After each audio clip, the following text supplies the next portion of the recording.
Hello friends, welcome back to my channel. तर खूप दिवस झालं मी व्हिडिओज तयार केला नव्हता, तर आज म्हटलं करूया. तरी ते आमची मम्मी बनवत होती जेवण. त्याच्यामध्ये बनवली होती आमटी, वरण आणि ते आमची मम्मी बनवत आहे मसाल्याचा भात.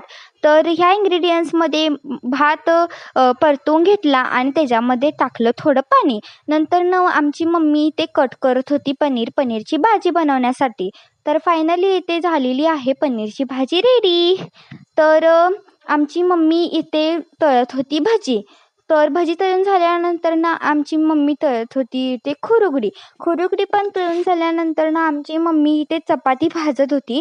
तोपर्यंत एक छोटीशी मदत म्हणून एका वाटीत मी काढून घेतली बासुंदी. तर अशा प्रकारे तयार झालेलं आहे आपलं जेवण. तर तुम्ही पाहू शकता. तर संध्याकाळच्या वेळेला आमची मम्मी आणि आजी करणार होती सोलकढी.